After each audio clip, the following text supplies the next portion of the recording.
ഇവനെന്തോ വിര കുത്തുന്നു. ഇവൻ്റെ ഈ കൂത്താട്ടം കണ്ടാൽ തോന്നും ഇതിനകത്ത് JBL ഫിറ്റ് ചെയ്തേക്കുമെന്ന്. പക്ഷേ ഇതിനകത്ത് സ്പീക്കർ പോലും ഇല്ലെന്നുള്ള കാര്യം ഇവന് നല്ലോണം അറിയാം. ഇതെന്തോന്ന് രാജമൗലി സ്ക്രിപ്റ്റ് എഴുതുന്ന ഇവനിത് ആരോടെ ചാറ്റ് ചെയ്യുന്നത്? ചിഞ്ചു മഞ്ജു രഞ്ജുവിന് ഇവൻ വളച്ച. എൻ്റെ വീടിൻ്റെ അടുത്ത് കിടക്കുന്ന പെണ്ണിൻ്റെ വരെ വളച്ച് കടയാടി മോനെയൊക്കെ വണ്ടി കയറ്റി എന്നെ പറഞ്ഞാൽ മതി.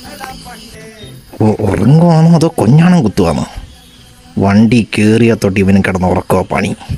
എന്തിൻ്റെ പുറപ്പാട്? ഇപ്പം വാള് വെച്ചേനെ. തുടച്ചിട്ടേ വിടത്തോളാ. ഇന്നത്തോടെ ഒരു തീരുമാനം ഉണ്ടാക്കണം. എല്ലാത്തിനും കാണിച്ചു തരാം. രഞ്ജു നിനക്ക് കൊണ്ടുപോയി കാണിച്ചു തരാം. ഞാൻ കാണിച്ചു തരാം. എന്നിട്ടല്ലേ പോന്നില്ലേ? എടാ മഴയത്ത് ഓരോ ചായ കുടിക്കാൻ പോവില്ലയോടാ. ഇവിടുന്ന് ഒരു അര കിലോമീറ്റർ അല്ലയോടാ ഈ ചുറ്റുവട്ടത്ത്